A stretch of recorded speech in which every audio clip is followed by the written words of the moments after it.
Welcome to our deep dive.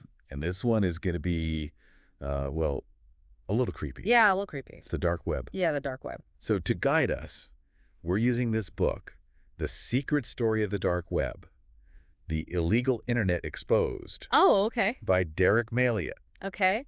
And this guy, Derek Mailhiot, he's been around the internet since like the 90s. Wow. He's an internet entrepreneur, so... So he's seen it all. Yeah, he's seen the evolution of all of it. He's seen it all. But what's interesting is that Derek Mailhiot doesn't actually use the dark web. Really? He researched it extensively for this book, but he's never actually gone on there himself. Interesting. Yeah, he researches it to expose its darker corners, but he does acknowledge that it can also be used for good. Okay, so let's just start with the basics then. Okay. What is the dark web? Right, the dark web is part of the internet that requires special software to access it. Right. And that software is the Tor browser. Okay. And that browser is designed to keep you completely anonymous. Okay, but how does that even work? Right, most of the internet is trackable. Yeah. But Tor is different. Okay. It uses layers of encryption. Okay. And it bounces your internet traffic through servers all over the world, Oh, wow. making it super difficult to trace. So like even your physical location? Even your physical location. Okay. And it's not just websites. Oh. It also enables what are called hidden services. What is that? These are servers that can only be accessed through the Tor network. Okay. So it's like its own little ecosystem within the internet. Wow, so it's like a secret network within the internet. Exactly. That's pretty wild. It is, but it's also, you know... If it's so secretive, how do you even find anything? Well, it's not indexed by search engines. Oh, so you can't just Google it. Right, you can't just Google stuff on the dark web. Okay. There are directories, though, like the Hidden Wiki. Hidden Wiki. Yeah, it's like an underground yellow pages, Oh, okay. but it's definitely not like your typical Google search. So if someone's not interested in buying illegal stuff, which hopefully is most people, Yeah. why should they even care about the dark web? Well, that's where it gets interesting. Okay. You know, besides the criminal activity, the dark web also provides anonymity for a lot of people who need it, Okay. like journalists in oppressive regimes, Oh, okay. activists organizing protests, Okay. even NGOs working in dangerous areas. Oh, wow. So the anonymity can actually be a good thing for a lot of people. Yeah, it can be a lifeline for them. Yeah, I see that. But you're right, Mailhiot's book does focus on the darker side. Right. The child pornography, Right. the marketplaces for illegal goods. Yeah, all that bad stuff. All that bad stuff, yeah. But he also explores the role of hacktivist groups, Yeah. like Anonymous. Oh, anonymous. You know, Anonymous, they kind of emerged from, Weren't they like a bunch of trolls from 4chan? they came from the depths of 4chan. Okay. You know, initially known for just pranks and mischief. But something happened. Something changed. Something shifted their focus. Was it Tom Cruise? You got a Tom Cruise in Scientology. Oh, yeah. That leaked video of Tom Cruise praising Scientology. Yeah. And the church's really aggressive response to try and suppress it. Right. That's what sparked Anonymous's first major political campaign, Project Chinology. Oh, wow. Tom Cruise accidentally creating a hacktivist group. Right? So they went from online pranks to taking on Scientology. Yeah, but how effective can a decentralized group like that be? Right. They don't have a leader or any formal structure. Right. That's what makes them so unique and so potentially powerful. Okay. They're incredibly difficult to infiltrate because there's no single point of failure. I see. And their methods evolved too. Okay. They started with the simple pranks, DDoS attacks. Right. The ones that flood a website with traffic? Exactly. They flooded it to make it crash. Okay. But then they moved on to more organized campaigns like targeting Visa and MasterCard Oh, yeah. for blocking donations to WikiLeaks. Oh, so they were taking on like censorship and government overreach. So they were getting more politically aware. Yeah. And then they also got involved in the Arab Spring, Wow. Occupy Wall Street. Okay. So their influence became pretty significant. Yeah. But one of their most controversial actions was Operation Darknet, Oh, yeah. where they targeted child pornography sites on the dark web. I mean, taking down child pornographers is a good thing. Obviously, yes. But isn't there a risk that a group like Anonymous could interfere with law enforcement investigations? Right. It's ethically murky. Yeah. Mailhiot actually included in his book some actual chat logs Oh, wow. between Anonymous and these site administrators. That's got to be disturbing. It's incredibly disturbing, but it also provides a glimpse into their mindset. Oh, I see. So in Operation Darknet, they shut down over 40 sites. 40 sites? Yeah. Wow. including one particularly horrific site called Lolita City. Oh, right. I remember that. Yeah, that was huge news. And didn't they find a connection between Lolita City and some hosting provider? Yes, Freedom Hosting. Doing something right. And it raised suspicions that Freedom Hosting was complicit in the activity. Oh, wow. So this led to the arrest of Eric Aowen Marcus, Okay. who ran Freedom Hosting. So this is all while Anonymous was taking this vigilante approach. Right. Law enforcement was trying to come up with ways to combat the criminal side of the dark web as well. Exactly. So this brings us to the FBI's Operation Pacifier. Right? They finally got a break in 2014. Yeah, hey. It started with Stephen Chase. Who's that? He's the creator of a child porn site called Playpen. Okay.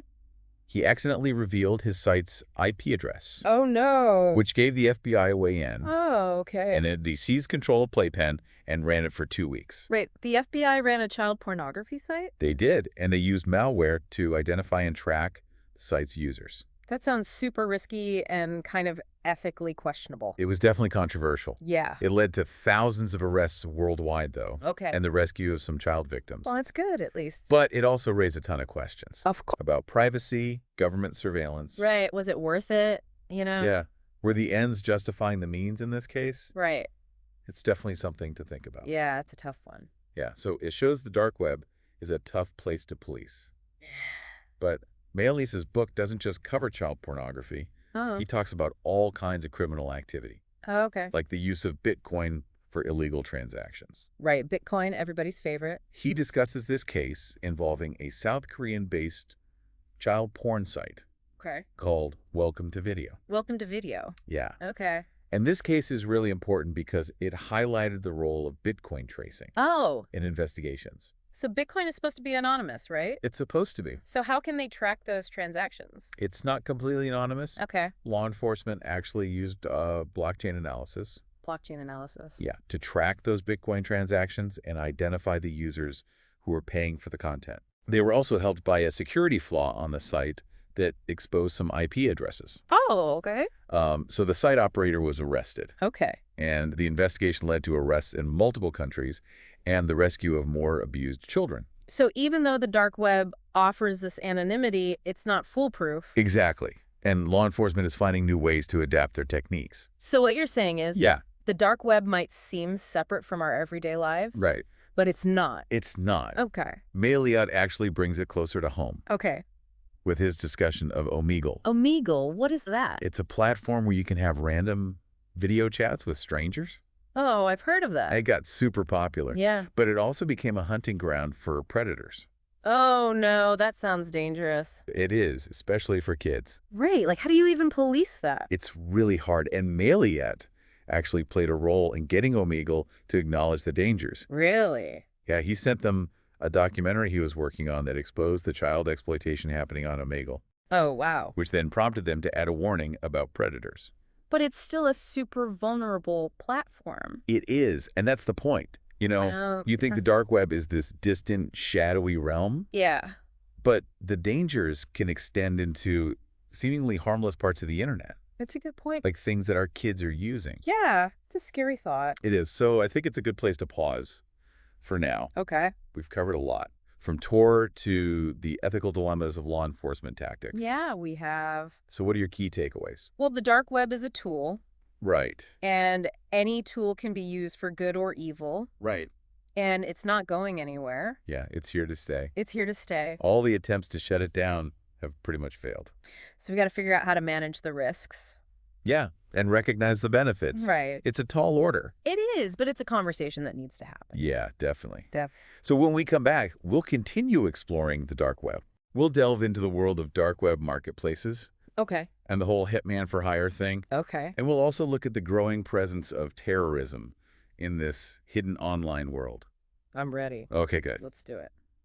Welcome back to the dark web. Okay, we've explored how it works, the anonymity, and the groups that formed from it. Right. And the whole cat and mouse game between law enforcement and the criminals. Right, but now let's move into some marketplaces. Oh, okay. The evolution of dark web marketplaces. Okay. You mean like where you can buy illegal goods like drugs, weapons? Right. The dark web has always been a haven for these marketplaces, but there have been some developments. Okay, like what kind of developments? Well, Mailhiot describes this one called Hydra. Hydra. It's a Russian-based marketplace that's actually become the largest in the world. Oh, wow. Bigger than like Alpha Bay and all the other ones we always hear about. It's surpassed all of them. What makes it so different? Hydra is known for a couple of things. One, it's got really strict rules. Yeah, it's got quality control. Okay. And its infrastructure is super sophisticated.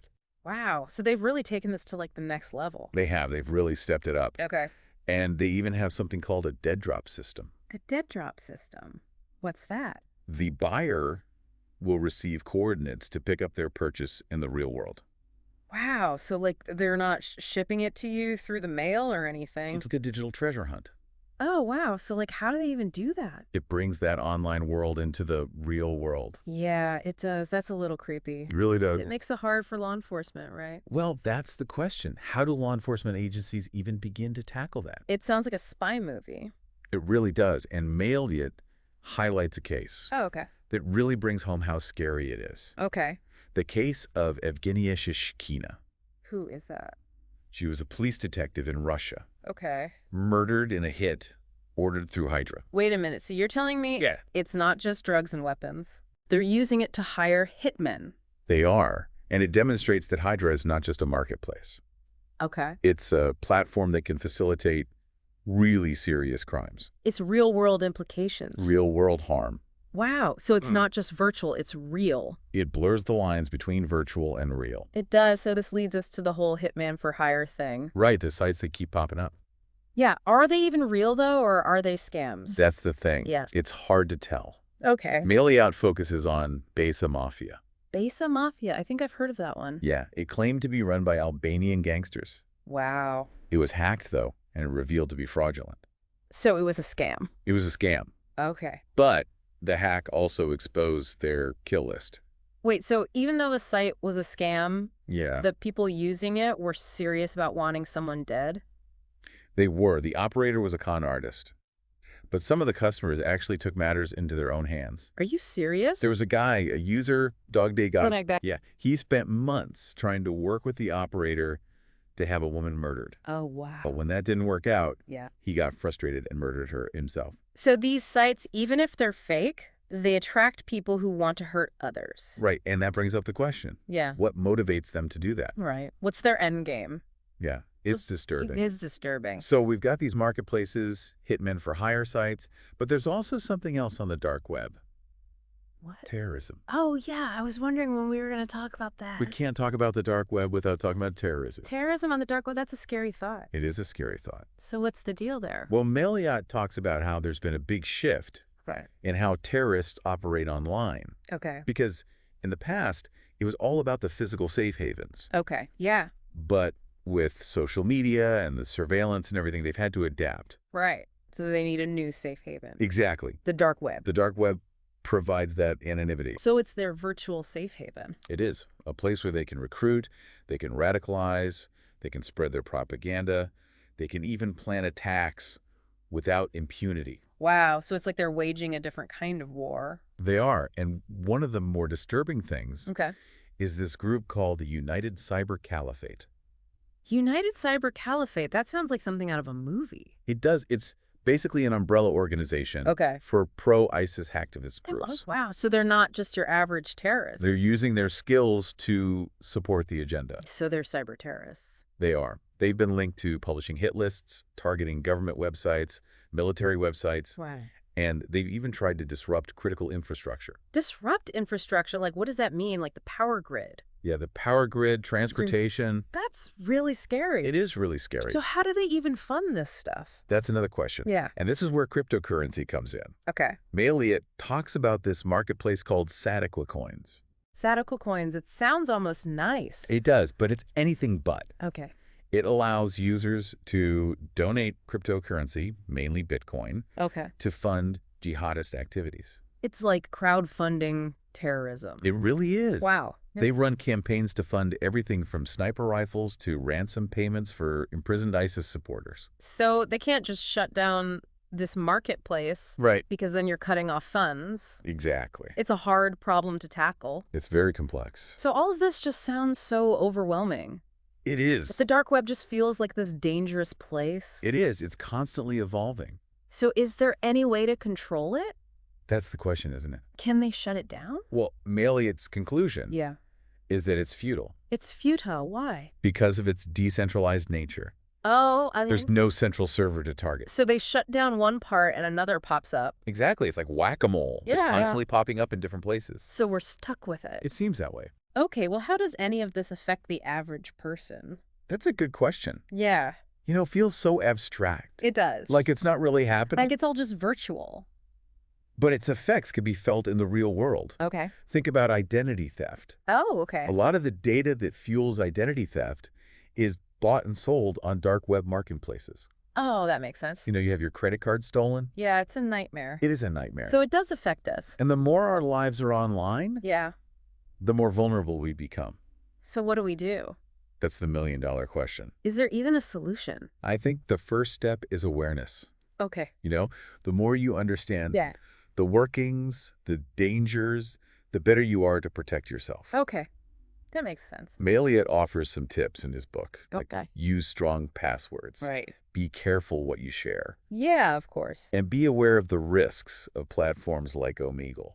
Okay. I think that's a good place to stop for now. It's overwhelming. It is. But when we come back, we'll wrap it all up and we'll explore some of the philosophical implications Oh, okay. of this hidden online world. Eh. And then we'll also give you some additional resources Okay. if you want to learn more.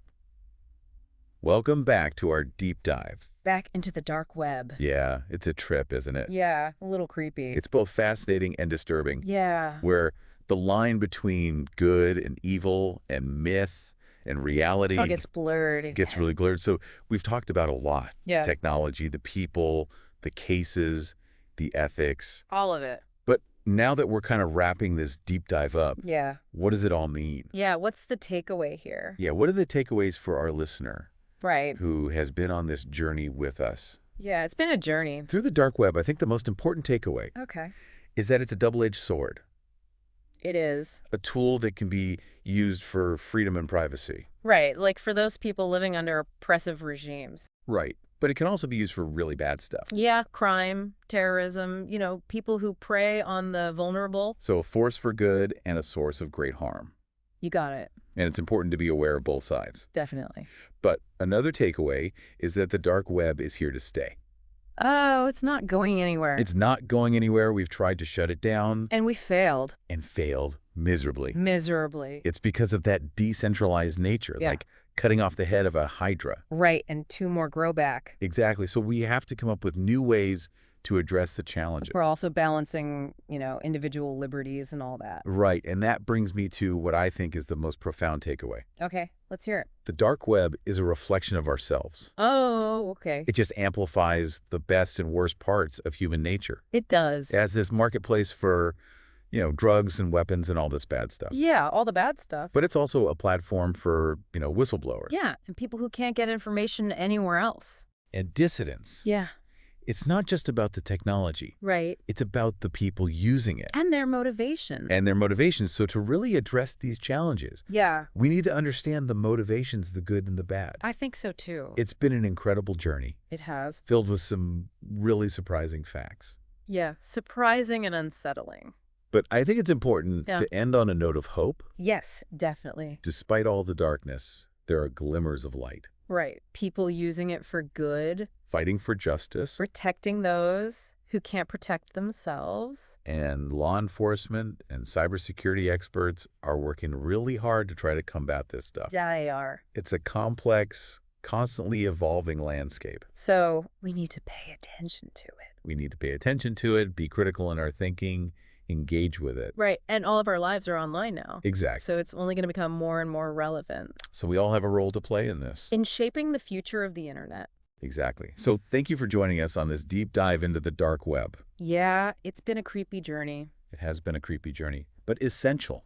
Essential, I agree. We encourage you to keep learning about it, find good sources, and be critical. Yeah. Engage in the conversations. Yes. And until next time, stay curious, stay informed, and stay safe out there.